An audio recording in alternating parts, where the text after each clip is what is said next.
पूर्णमुदच्यते पूर्णस्य पूर्णमादाय पूर्णमेवावशिष्यते।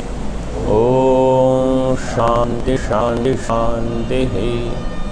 शंकरं शंकराचार्यं केशवं बादरायणं सूत्रभाष्यकृतौ वन्दे भगवन्तौ पुनः पुनः।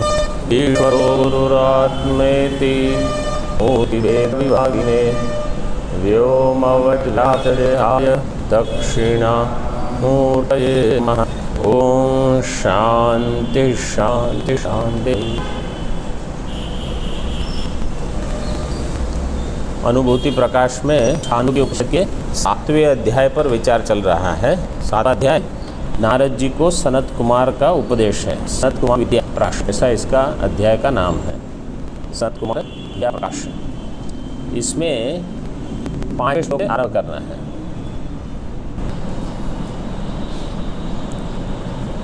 नारद जी ने बताया कि मैंने क्या क्या अध्ययन किया है। ऋग्वेद, यजुर्वेद, सामवेद इत्यादि इत्यादि सब अध्ययन किया है। न्याय, व्याकरण, महाभारत और दूसरी सब विद्याएं, भूत विद्या, क्षत्र विद्या, नक्षत्र विद्या। अब नारद जी ने कहा कि मैं फिर भी शोक कर रहा हूँ, तो इसलिए अब सनत कुमार उनको बताते हैं। अब आपके पुस्तक में या जो PDF वाले भी हैं, थोड़ा जो पृष्ठ 84 जो है वो काटा हुआ होगा, उसमें पूरी टीका नहीं आई है ना, थोड़ा वो पृष्ठ कट गया है। तो मैं बताते रहूँगा, आप लोग लिख लेना थोड़ा थोड़ा, दो चार अक्षर। नहीं तो इनके पास प्रति है, मेरी प्रति है उसको लिख लेना, उसमें से जो जो चाहिए। नामैवैतन् नामोपास्व इति कृतस्य नारदं प्रति ब्रह्म दृष्टया, वहाँ लिख लो वो टीका में 5 नंबर वाली जो है उसकी टीका। नामैवैतन् नामोपास्व इति कृतस्य नारदं प्रति, उसके बाद ब्रह्म दृष्टया नामोपासनोपदेशस्य, ब्रह्मदृष्ट्या नामोपासनोपदेशस्य।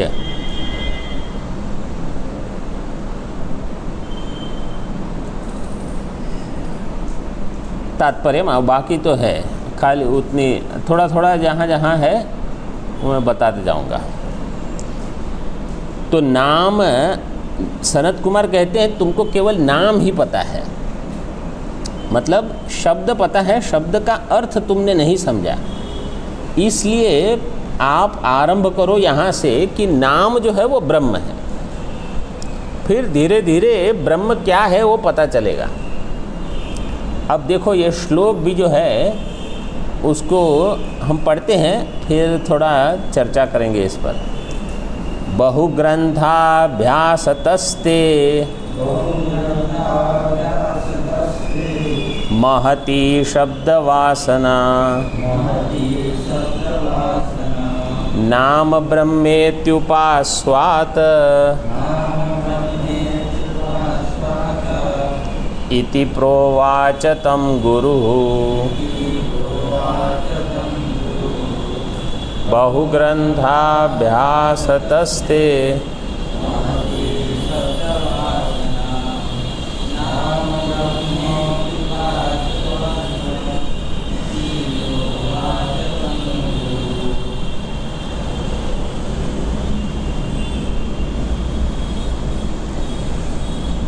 तम गुरुः प्रोवाच।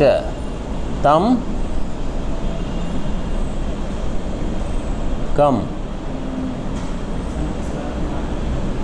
तम गुरुः प्रोवाच। तम नारदम, गुरुः प्रोवाच तो है, तो गुरु तो नारद जी है नहीं इस अध्याय के। इस अध्याय के गुरु कौन है? सनत कुमार। सनत कुमार तम नारदम प्रोवाच। सनत कुमार ने उस नारद जी को कहा, क्या कहा, बहुग्रंथाभ्यासतः ते महति शब्द वासना भविता। बहुग्रंथ अभ्यास करने से, हेतु दिया है, बहुग्रंथाभ्यासतः ते महति शब्द वासना, तुमको बहुत शब्द वासना हो गई है। अब कोई ये ऐसे पढ़ेगा, इसका अर्थ क्या है, बहुग्रंथ नहीं पढ़ने चाहिए, क्योंकि वो पढ़ोगे तो क्या होगा, बहुत शब्द वासना हो जाए। तो वैसे ही लोगों को पढ़ने में आलस्य होती है, इतनी कोई रुचि नहीं होती कि मैं पढ़ूं ज़्यादा, और एक ऐसा वाक्य यहाँ वहाँ से कुछ पढ़ लेंगे बिना सोचे समझे, तो कहेंगे विद्यारण्य स्वामी जी ने कहा बहुत ग्रंथ पढ़ने से शब्द वासना होती है, इसलिए बहुत ग्रंथ नहीं पढ़ने चाहिए। अब आप बताओ ये सही है कि गलत है?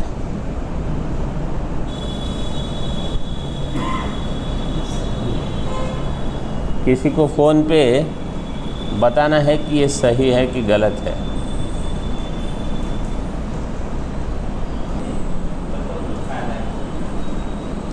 बहुत सही है कि बहुत शब्दों का ज्ञान हो, लेकिन जो ब्रह्म ज्ञान न हो तो फिर फ़ायदा नहीं है उसका, मतलब कोई लाभ नहीं है उसका, वो तो ठीक है।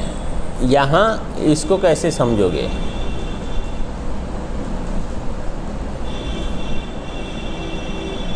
देखो, नारद जी ने जो जो ग्रंथों के नाम लिए, उसमें से कोई अद्वैत वाले ग्रंथ है? वेद, जहाँ जब वो वेद कहते हैं ना, उसका अर्थ है वेद का पारायण और वेद शब्द राशि। तो उन्होंने मंत्र का ग्रहण किया ऐसा नहीं है, मतलब उपनिषद मंत्र का। वहाँ वेद से जब सामान्य वेद बताते हैं ना, जैसे मुंडको उपनिषद में कहा अपरा विद्या और परा विद्या, तो अपरा विद्या में क्या क्या है? ऋग्वेद, यजुर्वेद, सामवेद, अथर्ववेद, शिक्षा, कल्प, व्याकरण, निरुक्त, छंद, ज्योतिष, ये सब अपरा विद्या है, मतलब निम्न स्तर की विद्या है। अब उसमें वेद आ गया, अब वेद में उपनिषद भी है, लेकिन वहाँ वेद का अर्थ क्या लेना है?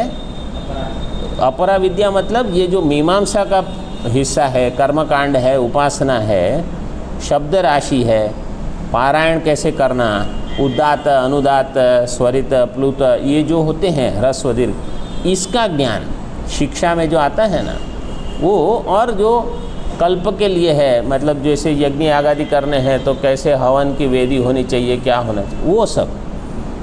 वहाँ वेद से उपनिषद नहीं लेना। उपनिषद तो अभी आरंभ हो रहा है ना, तो वेद दे दिए, और क्या क्या दिया था वहाँ? व्याकरण दिया, न्याय दिया, महाभारत दिया, शिक्षा, कल दूसरी विद्याएं दी हैं सब, सर्प विद्या, गंधर्व विद्या, नक्षत्र विद्या, ये जितनी विद्याएं हैं इसमें से कोई भी विद्या अद्वैत का ज्ञान नहीं देती। इसलिए ऐसी विद्या का ग्रहण करना, उससे शब्द वासना बढ़ेगी, ये अर्थ है इसका। अद्वैत के बहुत ग्रंथ पढ़ने से शब्द वासना हुई है, ऐसा इसका अर्थ नहीं है। इसमें कहीं ये बताया कि आपने अद्वैत सिद्धि पढ़ ली, केवल शब्द वासना हुई, या आपने सारे उपनिषद, गीता, ब्रह्म सूत्र पढ़ लिए, ऐसा नहीं बताया। ये सब क्या विद्या है? रामायण पढ़ ली, महाभारत पढ़ ली, भागवत पुराण पढ़ लिए, सारे पुराण पढ़ लिए समझो, और दूसरी विद्याएं, व्याकरण बहुत अच्छे, न्याय के 5 ग्रंथ पढ़ लिए, व्याकरण के 3 ग्रंथ पढ़ लिए, सांख्य का पढ़ लिया, अर्थ मीमांसा के 4 ग्रंथ पढ़ लिए। ये भले आप कितने भी पढ़ लो, इससे आपका शौक नहीं जाएगा। सांख्य पढ़ लो, योग पढ़ लो, जो भी पढ़ लो। यहाँ ये कहना चाहते हैं। आप लोगों को समझ में आया फ़ोन पे? इसको ये जो है बहुग्रंथ अभ्यासतः, इसका अर्थ समझो बहुत्व प्रतिपादक ग्रंथ अभ्यासतः है। ऐसे ग्रंथ जो बहुत्व का प्रतिपादन करते हैं, मतलब द्वैत का प्रतिपादन करने वाले ग्रंथ पढ़ने से आपको शब्द का तो ढेर सारे शब्दों का ज्ञान हो जाएगा। इसकी धातु क्या है, इसमें प्रत्यय क्या लगा है, इसका ये क्या है, वो क्या है, क्यों नहीं लगा, ये सूत्र क्यों लगा, वो सब हो जाए। शोक निवृत्ति के लिए ये ज्ञान पर्याप्त नहीं है। आपको समझो दूसरे भी कोई सिद्धि प्राप्त हो जाए, यहाँ बैठे बैठे आप बोल लो क्षेत्र में आज वहाँ क्या भोजन देने वाले हैं, भंडारे में क्या है, आप बता दो, वो बहुत बड़ी सिद्धि है। क्या लाभ है इसका? आप रोते रहोगे जीवन भर। शोक निवृत्ति हो ये आवश्यक नहीं है। तो बहुग्रंथ अभ्यासतः, इसका अर्थ है बहुत्व प्रतिपादक ग्रंथ अभ्यासतः ते महती शब्द वासना, तुम्हारी शब्द वासना बहुत है। कभी कभी जैसे विवेक चूड़ामणि में एक श्लोक है, 3 प्रकार की वासना बताई है वहाँ। कौन सी? देह वासना, लोक वासना और शास्त्र वासना, 3 वासना है। तो वहाँ शास्त्र वासना ऐसा श्लोक में ही दे दिया, भगवान भाष्यकार ने लिख दिया।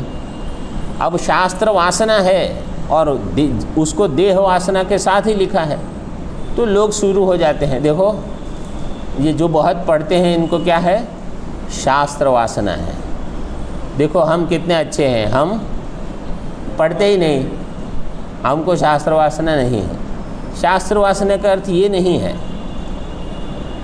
शास्त्र वासना का अर्थ वहाँ क्या है कि जो ऐसी दूसरी चीज़ों को पढ़ते रहते हैं। अब जो शास्त्र नहीं पढ़ेंगे ना, वो समाचार देखते रहेंगे, ये दूसरी चीज़। अब तो यूट्यूब है, गूगल है, पता नहीं क्या क्या देखते रहेंगे। शास्त्र बोले नहीं, उससे शास्त्र वासना बढ़ जाएगी।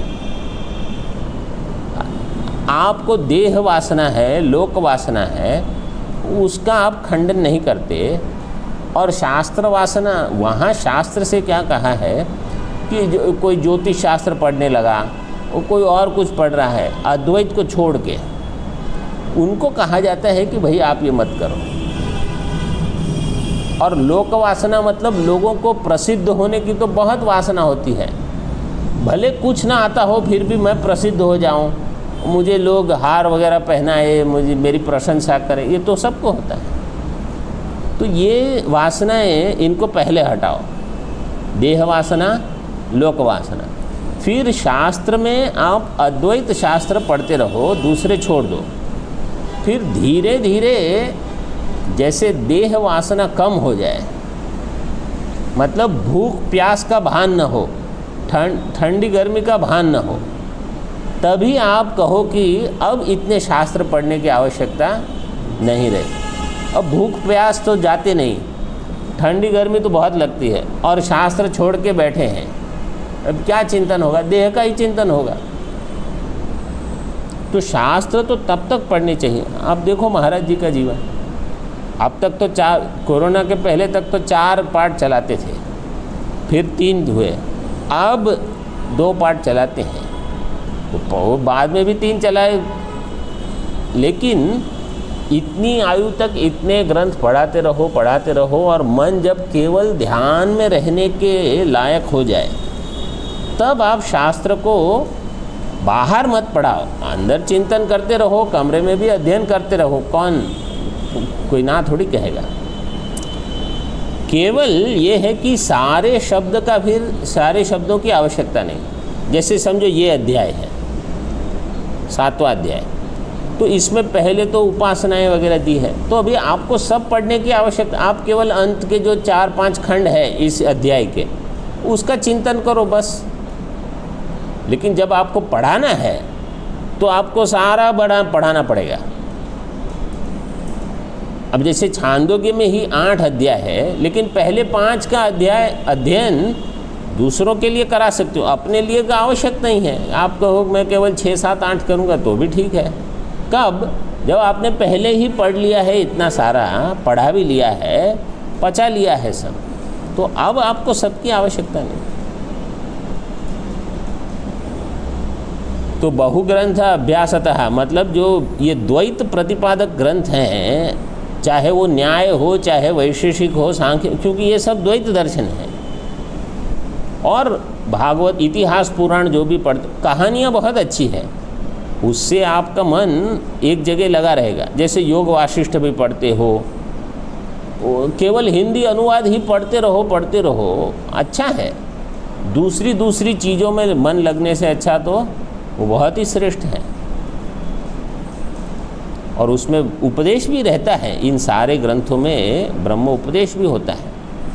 लेकिन केवल अद्वैत का ही चिंतन होता रहे, ऐसा नहीं होने से शब्द वासना बढ़ सकती है।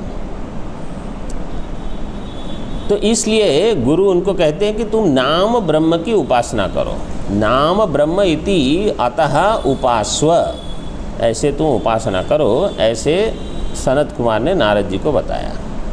अभी जो अगला श्लोक है उसमें देखो, स्वशब्द वासनाम त्यक्त्वा प्राप्स्यसि ब्रह्म वासनाम, वहाँ लिखो ब्रह्म वासनाम, उसके अंत में प्राप्स्यसि ब्रह्म वासनाम।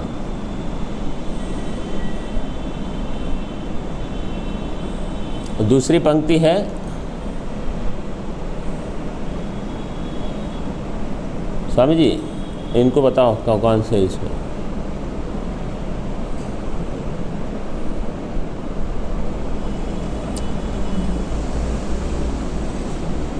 योगेश्वर जी, आप उनको लिख के दे दो।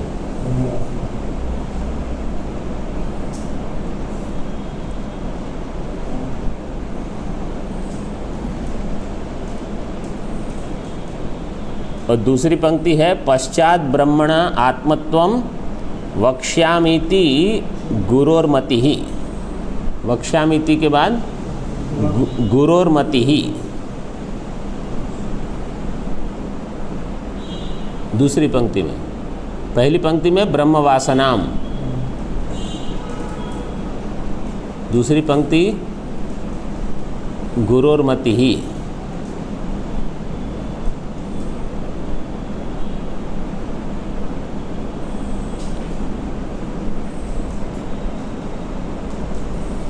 उक्तम एवार्थम, टीका में भी देख लो, उक्तम एवार्थम भंग्यंतरेण विशदयति स्वेति।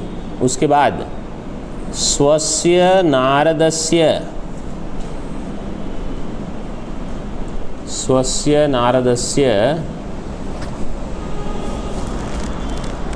याह शब्दवासना,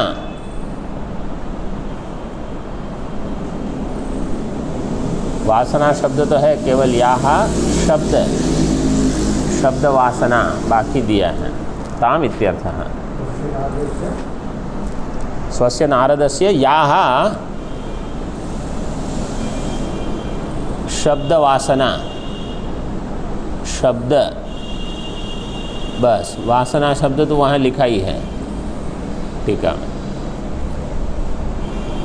उक्तम, अभी इसको सुनो, उक्तम एवार्थम भंगी अंतरेण विषय दे। भंगी का अर्थ है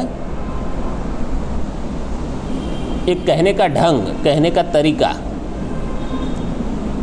उसी को एक दूसरे तरीके से बताते हैं। भंगी अंतरेण विषय देती स्वशब्द वासनान् त्यक्त्वा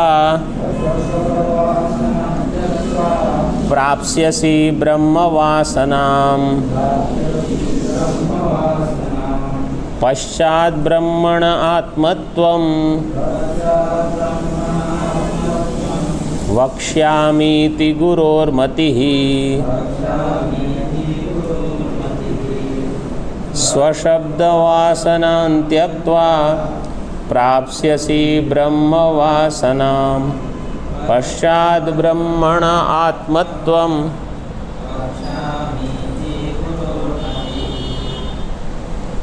स्वशब्द वासनाम त्यक्त्वा, स्व का अर्थ है नारद, स्वस्य नारदस्य याह शब्द वासना, अब नारद जी की जो अपनी शब्द वासना है उसको जब तुम छोड़ दोगे, सनत कुमार बता रहे हैं, तो क्या होगा, शब्द वासना छोड़ के ब्रह्म वासना प्राप्त होगी। शब्द वासना छूटेगी तो ब्रह्म वासना करते ब्रह्म के संस्कार।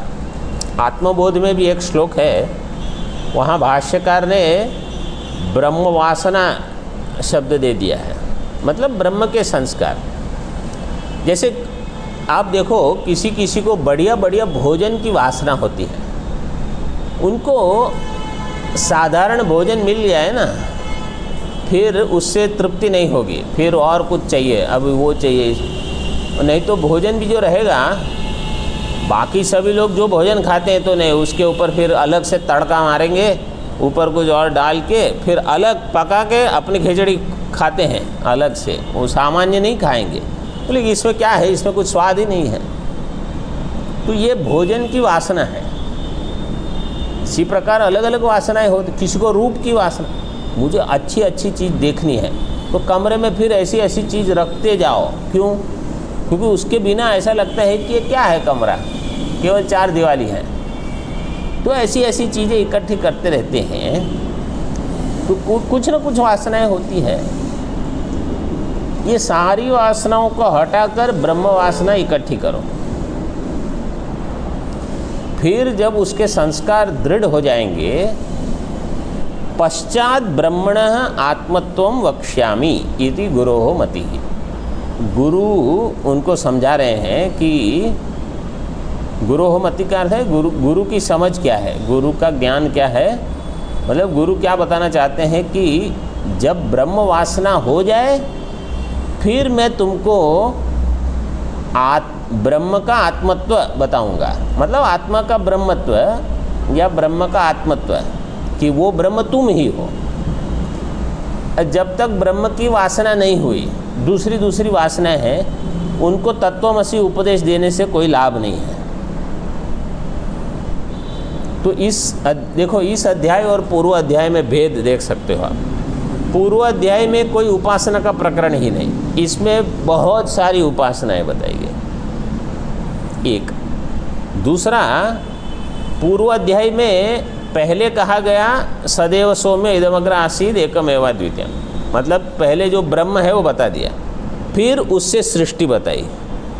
यहाँ कैसे है, पहले सृष्टि बताए, कार्य से कारण, कारण कारण कारण कारण, ऐसे करते करते करते अंत में ब्रह्म जो सबका कारण है, भूमा।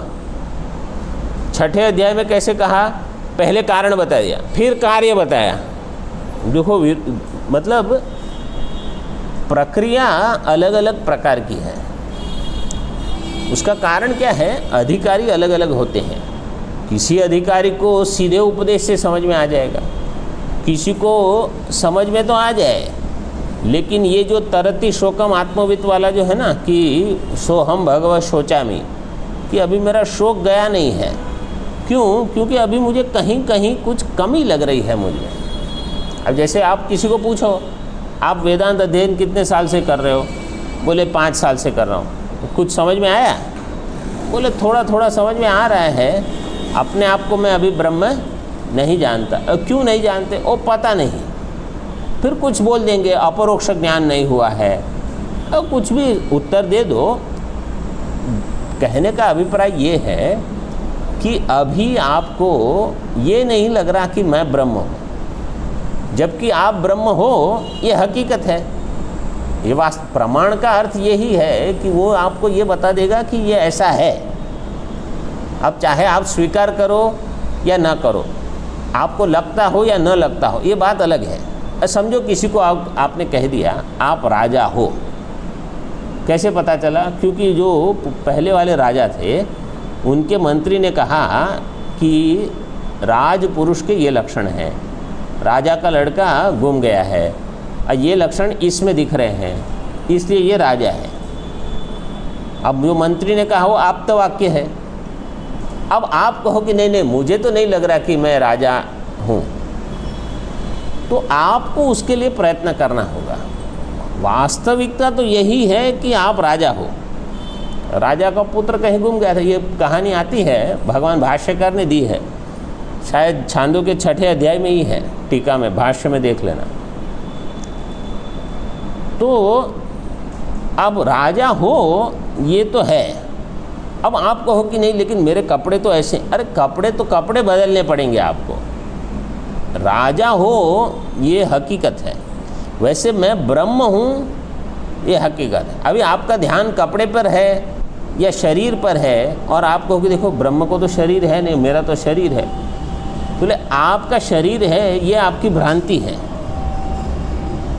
लेकिन जब तक ये नहीं जाएगा तब तक आपका ब्रह्म चिंतन नहीं होगा। तो यहाँ इसलिए इतनी सारी उपासनाएं बताई गई हैं कि इनको आप एक एक करके छोड़ो, हटाओ सबको, तब तो ब्रह्म का चिंतन होगा। तो पश्चात ब्रह्मणा आत्मत्वम वक्ष, उसके बाद में ये ब्रह्म तुम हो, आत्मत्वम का अर्थ है मैं हूँ, ऐसा मैं बताऊंगा। अस्ति भगवो नामनो भूय। अच्छा, अभी नारद जी ने नाम ब्रह्म की उपासना तो की थोड़े समय, लेकिन कुछ हुआ नहीं, शोक गया नहीं। तो अब नारद जी फिर गुरु को पूछते हैं, ये नाम से बढ़कर कुछ है? ऐसे अस्ति भगवो नामनो भूय इत्यस्य तात्पर्य है, उसका तात्पर्य बताते हैं। ब्रह्म दृष्ट्या नाम मात्र ध्यानान्नापैति शोकिता।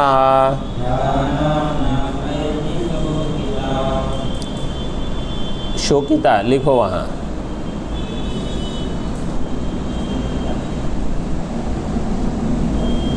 स्वामी जी,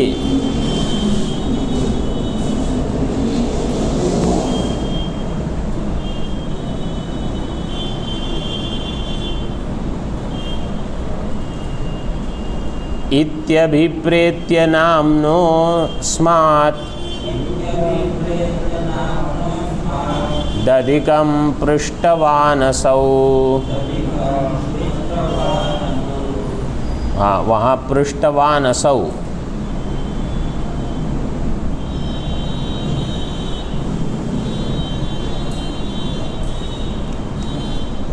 पृष्टवानसौ, प्रथम पंक्ति में शोकिता, दूसरी में पृष्टवानसौ।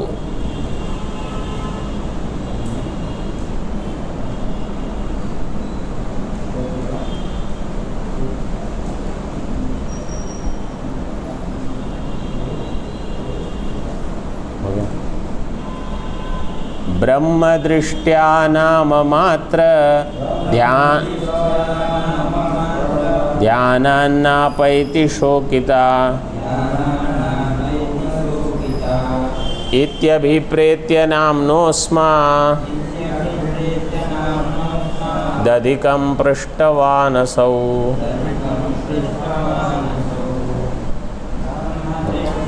नाम मात्र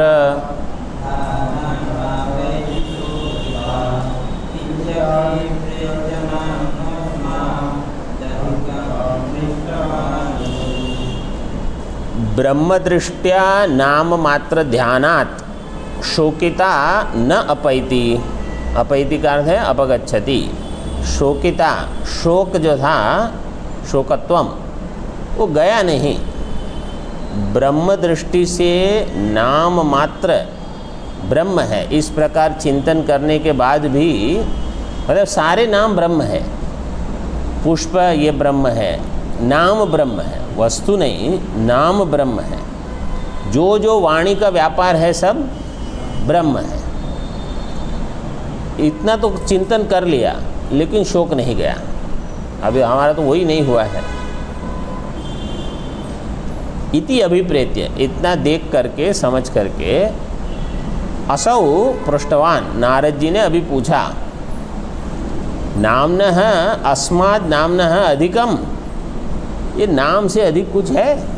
ऐसे बोले है, नाम से अधिक है। वाग्वाव नामनो भूयसी इत्यादि तात्पर्य माह। वाणी जो है वो नाम से भी अधिक है, क्योंकि नाम क्या है? विशेष है। वाग व्यापार क्या है? सामान्य है, वो तो सभी में रहता है, नाम हो चाहे न हो।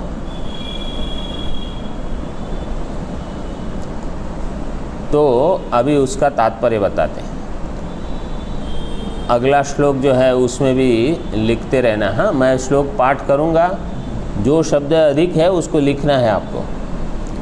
वांग नाम्नः कारणत्वेन, नहीं, वांग नाम्नः कारणत्वे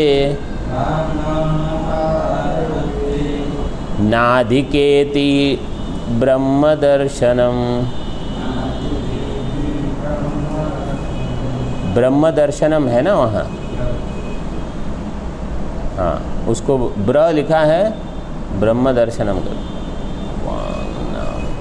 वांग नाम्नः कारणत्वेन, हाँ, वांग नाम्नः कारणत्वेन अधिकेति ब्रह्मदर्शनम। दूसरी पंक्ति, वाची प्राह गुरु शिष्यः पूर्ववत् पृष्टवान् पुनः, पृष्टवान् पुनः।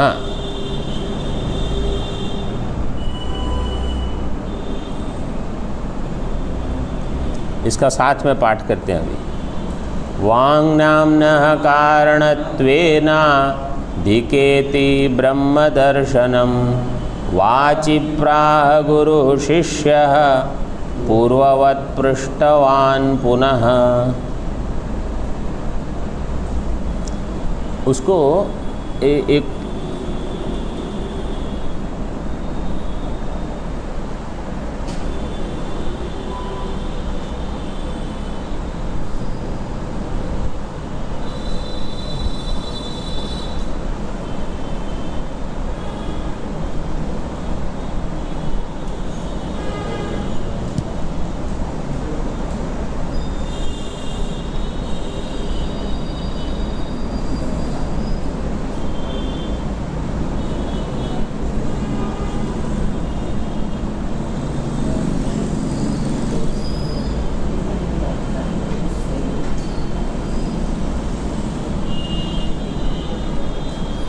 आज जो लोग फ़ोन पे पाठ पढ़ रहे हैं उनको मैंने इसका फ़ोटो लेके भेज दिया है, तो आपको फ़ोटो दिखेगी।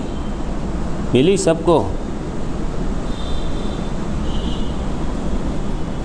हाँ, आप भी फ़ोटो ले सकते हैं, तो आप फ़ोटो पे ही देख लो।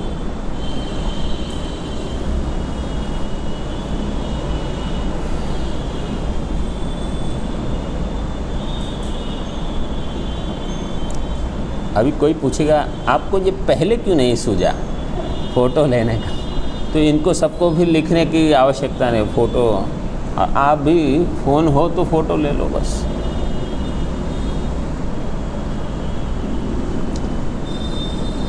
वांग नाम्नः कारणत्वेन अधिक इति ब्रह्मदर्शनम वाची, वाची मतलब वाचा में, वाणी में अब ब्रह्म दर्शन करो। पहले नाम में ब्रह्म दर्शन किया, अब वाणी में करो। क्यों? क्योंकि वाणी जो है वो नाम का भी कारण है, मतलब कार्य से कारण, यहाँ ऐसी प्रक्रिया बताई है, कार्य से कारण कार्य। तो नाम जो है वो कार्य है अंतिम, उसके लिए वाणी की आवश्यकता है। बिना वाणी के आप नाम का उच्चारण नहीं करोगे, इसलिए वाणी कारण है। फिर उसके आगे बताएंगे कि संकल्प है इत्यादि इत्यादि। तो ये जो वाग इंद्रिय है उसका जो व्यापार है उसके कारण नाम का उच्चारण संभव है, इसलिए वाणी को ही तुम ब्रह्म जानो।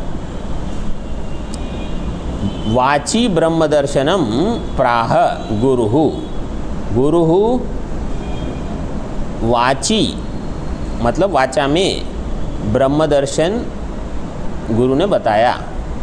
गुरु ने कहा कि भाई तुम वाणी में ब्रह्म को देखते रहो, अंत में तो सब कुछ ब्रह्म देखना है। तो सर्वम खल्विदम ब्रह्म जब घटेगा तब मतलब पहले उपासना होगी, फिर ये मेरा ज्ञान हो जाएगा कि हाँ सर्वम खल्विदम ब्रह्म। सब का सब ब्रह्म ही है। पहले ज्ञान नहीं हो जाएगा सीधे, मतलब किसी ने बहुत उपासना की है ना इष्ट देवता की, तो हो सकता है। सामान्य जो लोग होते हैं हमारी इतनी उपासना नहीं होती, या जिसने बहुत कर्मकांड वगैरह किए हैं, बहुत यज्ञ दान तप किया है, उनको सीधे है उपदेश, अद्वैत उपदेश से ज्ञान हो जाएगा। बाकी लोगों को नहीं होगा, बाकी सबको ये क्रम से ही जाना पड़ेगा।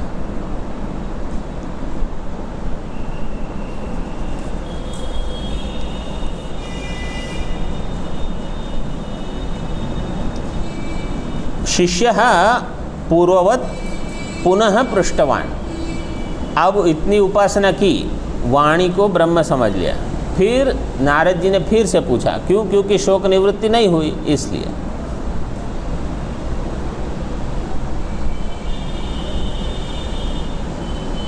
टीका में देखो क्या दिया है,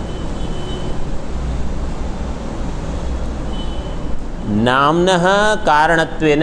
टीका में आपको लिखना पड़ेगा, नहीं तो अभी आप केवल सुन लो, बाद में इनसे पुस्तक लेके लिख लेना, वो सरल है। नहीं तो फोटो ले लेना, जो भी आपको करना है, ठीक है। नामनः कारणत्वेन वागिंद्रियम ततो अधिकम इति अभिप्रेत्य ब्रह्मदृष्ट्या वागुपासनम गुरुणोपदिष्टम। नाम का जो कारण है, नामनः, नाम शब्द नामन शब्द है, हाँ, नामनः उसका जो कारण है, नामनः कारणत्वेन वागिंद्रियम ततो अधिकम, कारण होने से वागिंद्रिय ततो अधिकम, ततो नामनः, नामनः अधिकम, नाम से वो अधिक है। क्यों? क्योंकि कारण है। इति अभिप्रेत्य ब्रह्मदृष्ट्या वाग उपासनम गुरुणा उपदिष्टम, ब्रह्म दृष्टि से वाणी का वाग उपासनम गुरुणा उपदिष्टम। पूर्ण विराम। पूर्ववत, फिर नारद जी ने उपासना की। देखो यहाँ क्या है, एक के बाद एक उपासना बता रहे हैं, पहले नाम फिर वाणी, लेकिन ऐसा समझो कि फिर नारद जी ने उपासना की, फिर वहाँ तो मन स्थिर हो गया जो उपासना की, लेकिन शोक निवृत्ति नहीं हुई। इसलिए फिर से गुरु के पास जाके प्रश्न पूछते हैं। कोई लोग क्या कहते हैं, अच्छा उसके आगे क्या है बताओ, आगे क्या बताओ। अरे आपने पहले कुछ उपासना की क्या? आपको जो बताया गया है उस पर चिंतन करो पहले, फिर अगर आपको उसके फल प्राप्ति से संतुष्टि न हो तो और प्रश्न करो। जैसे आप समझो क्षेत्र में गए कहीं भोजन लेने के लिए, ठीक है, आपको दो रोटी दी, अब और दो, अरे पहले दो तो खाओ, और तृप्त नहीं हो और फिर हम देंगे, हमको ना कहाँ है, लेकिन पहले इतना पूरा तो करो। तो जो उपदेश दिया गया है उसको भी पचाते रहना पड़ेगा। पूर्ववत ब्रह्मदृष्ट्या वांग मात्र अध्ययनात् शोकिता न अपैति इति अभिप्राय। ब्रह्म दृष्टि से वांग मात्र ध्यान से, मतलब वाणी को ब्रह्म जान के शोक की निवृत्ति नहीं हुई, शोकिता नापैति इति अभिप्राय शिष्यस्य, ये है शिष्य का अभिप्राय। इसलिए उन्होंने क्या पूछा, अस्ति भगवो वाचो भूय इति प्रश्न। हे गुरु, अब वाणी से अधिक कुछ है कि नहीं? बोले है। अस्ति भगवो वाचो भूय इति, वाचो वाव भूयो अस्ति इति, वाणी से श्रेष्ठ है। तन्मे भगवान ब्रवीत्विति, उसी को अभी आप बताइए। मनोवाव वाचो भूय इत्यादि है। अब देखो आचार्य यहाँ क्या कहते हैं, अब मन है, वाणी से श्रेष्ठ मन है, क्योंकि जब तक मन नहीं काम करेगा वाणी का कोई उपयोग नहीं है। और जो मन में है वही वाणी में आएगा। तो जिस पर आपने पहले सोच लिया है, जो वृत्ति में है, उसका शब्द व्यवहार होता है। तो पहले तो मन में होती है ये शब्द राशि कि अभी ये वाक्य चल रहा है, तो अब वाक्य बनेगा, तो कारण है। तो अभी पहले बता देते हैं कि यहाँ कैसे ग्रंथ की रचना कैसी होगी। आप्राणमित आरभ्य पूर्वस्मादुत्तराधिके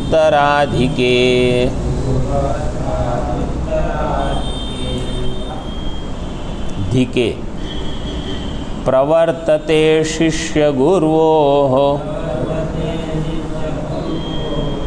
प्रश्नोत्तर परंपरा। आप्राणमित आरभ्य पूर्व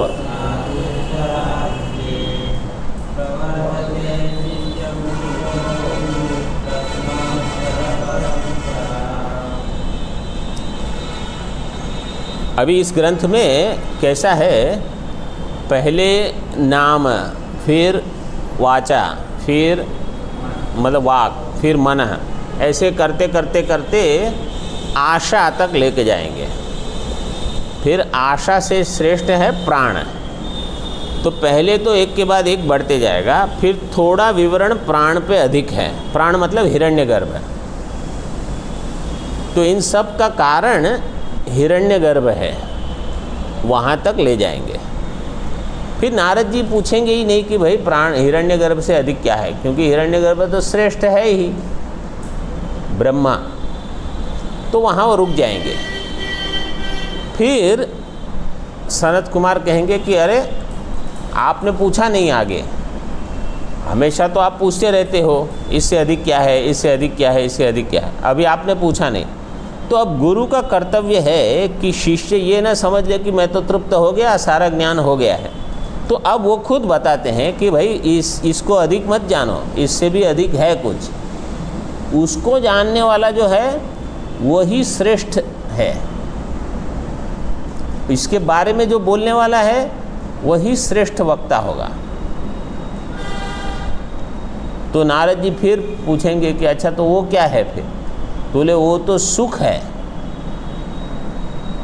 फिर ये सुख से लेकर आनंद, वहाँ से लेकर उसी को भूमा बताया जाएगा। वो श्रवण मनन निधि ध्यासन से प्राप्त है, इसके लिए श्रद्धा चाहिए इत्यादि। श्रद्धा चाहिए, गुरु सेवा चाहिए, ये सब बताया। तो पहला है नारद जी की गुरु उपसत्ति, उसके बाद वाणी नाम से लेकर प्राण तक, प्राण के पहले तक मतलब आशा, फिर प्राण का विवरण, प्राण की उपासना, प्राण की श्रेष्ठता। लेकिन प्राण जो है वो सबसे श्रेष्ठ नहीं है, फिर उससे अधिक जो है वो सुख है। वो सुख क्या है, उसके लिए क्या क्या आवश्यक है, वो सब बता के फिर भूमा उसका वर्णन किया जाए। इस प्रकार 4-5 खंड में आप समझ लो इसको। तो हमारा जीवन केवल इसको यहाँ बाहर मत समझो, अपने जीवन में देखो। हमारे जीवन में भी एक समय आता है हम बहुत सारी दूसरी विद्याएं ग्रहण करते हैं, स्कूल में जाते हैं, कॉलेज में जाते हैं, ये पढ़ते हैं, वो पढ़ते हैं, समाचार में भी बहुत कुछ ग्रहण करते रहते हैं। ये अलग अलग प्रमाण जो है, अच्छा मुझे बताओ न्याय तर्क संग्रह में कितने प्रमाण हैं? 4 प्रमाण। प्रभाकर मीमांसक कितने प्रमाण मानते हैं? 5 प्रमाण मानते हैं। भाट्ट मीमांसक 6 मानते हैं। वेदांती भी 6 प्रमाण मानते हैं। अभी कोई कहे, और वैशेषिक तो 2 ही मानते हैं। अब कोई 2 माने, कोई 4 माने, कोई 5, 6, 8, जो भी जिसको मान, इससे क्या फर्क पड़ता है बताओ?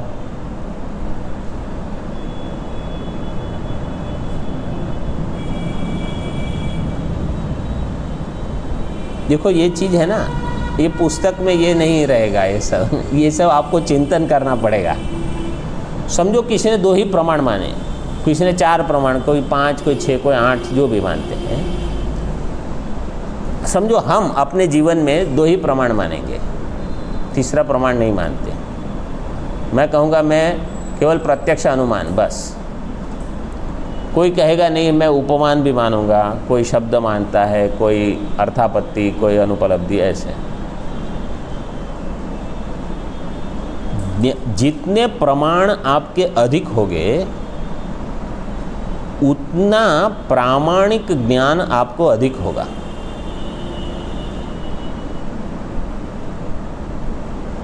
समझो मुझे शब्द में प्रामाण्य लगता है कि शब्द से भी प्रामाणिक ज्ञान हो सकता है, लेकिन जो पुरुष है जिससे ज्ञान होगा वो ऐसा पुरुष होना चाहिए जिसमें मुझे श्रद्धा हो, उसका कोई अपना राग द्वेष इत्यादि न हो। तो वो जो कहेंगे उसको अगर मैं उसका अनुसरण करूँगा तो उससे मुझे लाभ होगा। सामान्य समझ ये है। तो अगर आपने उस व्यक्ति के वाक्य को प्रमाण माना तो लाभ क्या होगा आपको कि आप थोड़े प्रकार के दुख से बच जाओगे। जैसे किसी ने कहा ये अग्नि है, गर्म है, इसमें आप हाथ मत डालना, ठीक है। अभी आपने अगर उनके वाक्य को नहीं तो आपको क्या करना पड़ेगा, आप कहोगे नहीं मैं तो केवल प्रत्यक्ष प्रमाण वाला हूँ, तो जब तक मैं जलूँगा नहीं तब तक मैं नहीं समझूंगा। या समझो ये बताएंगे कि वो जो है ना तार, उसको मत छूना, ठीक है। अब ये कहेंगे नहीं नहीं मैं तो केवल एक प्रत्यक्ष मानता हूँ, शब्द प्रमाण को मैं नहीं मानता, तो क्या होगा, जो नहीं होना चाहिए वो होगा, है ना। तो अधिक प्रमाण मानने से अगर वहाँ ठीक ठीक मैंने पहले ही विचार कर लिया है कि प्रमाण है, मतलब उससे जो ज्ञान होगा वो अबाधित ज्ञान होगा। अगर वो ज्ञान अबाधित है तो इसका अर्थ ये है कि वो ज्ञान मुझे दुख निवृत्ति कराए। सारे ज्ञान का प्रयोजन यही होता है। जैसे अगर आपने ये नहीं माना होता तो दुख होता, तो दुख से आप बच जाओगे।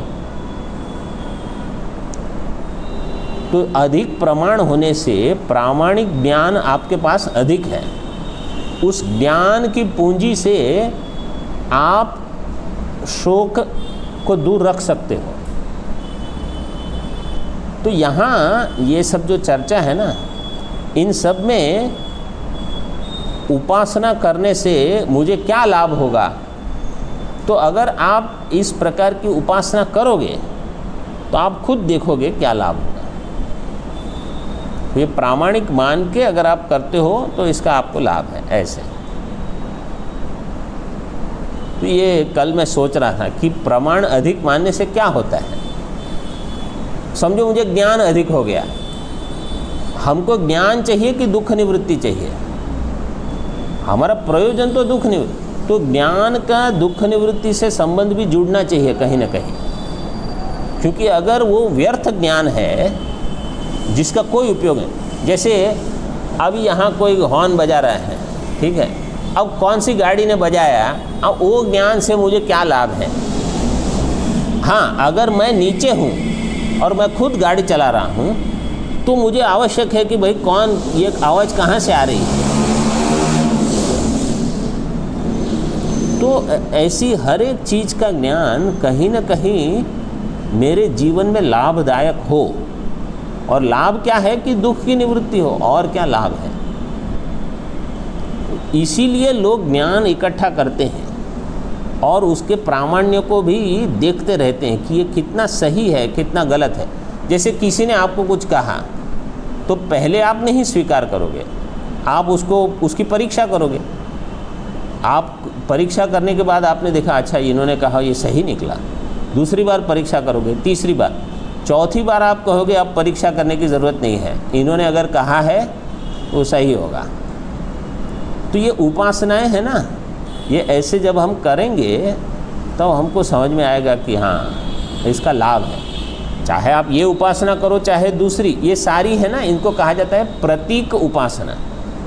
ये सब प्रतीक उपासना है। कोई प्रतीक लो, जैसे नाम है उसमें ब्रह्म, चाहे शिवलिंग में लो, वो भी प्रतीक उपासना है। तो उपासना करने से क्या लाभ होगा? गंगा जी है, ये भी उपासना है। हिमालय है, ये भी उपासना है आपकी। यही शिव जी है हमारे साक्षात। तो इसी की उपासना करते रहो आप। तो उपासना से फिर जो लाभ होगा, ब्रह्म दृष्टि बनेगी, ऐसे समझो। अभी इसमें क्या है, बार बार थोड़ा मुझे बताना पड़ता है क्योंकि टीका में संक्षेप है। मनोवाव वाचो भूय इत्यादि है। प्राणो वा, ये जो प्राण है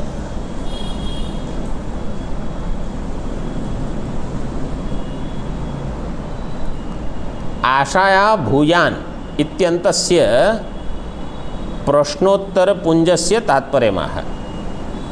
प्राण जो है वो आशा से भी अधिक है। यहाँ तक का जो है, मतलब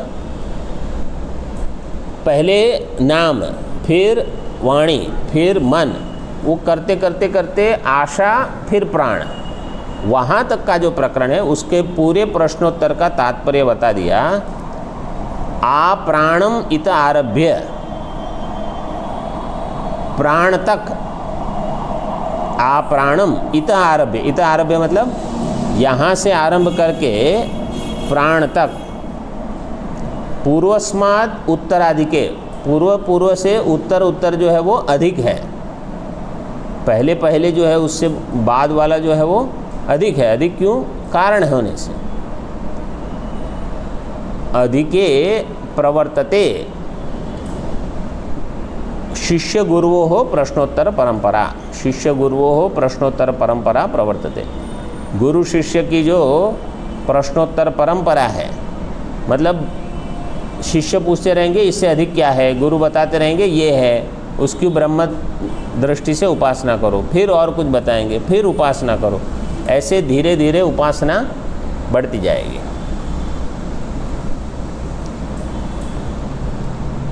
अब आगे, मनसो वाग अधिकत्वम सोपपत्तिकम आह। मन से मन वाणी से अधिक क्यों है, उसको उपपत्ति, उपपत्ति का अर्थ है युक्ति, युक्ति के द्वारा बताते हैं। इच्छात्मकम मनोवाचो धिकम तत्कारणत्वतः सत्यामेव विवक्षायां वक्तुमारभते पुमान्। इच्छात्मकं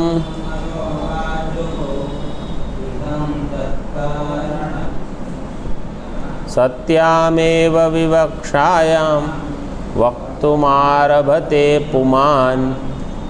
तत्कारणत्वतः, कारणत्वतः पंचमी।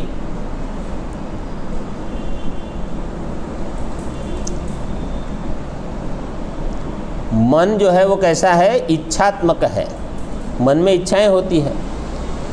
मनः इच्छात्मकम, वाचो अधिकम, वाचः अधिकम, वाणी से, पंचमी, वाणी से अधिक है। क्यों? तत्कारणत्वात्, क्योंकि उसका कारण है। बिना मन के वाणी का व्यापार नहीं हो सकता, जैसे सुषुप्ति में नहीं होता। सत्यामेव विवक्षायां पुमान् वक्तुम आरभते।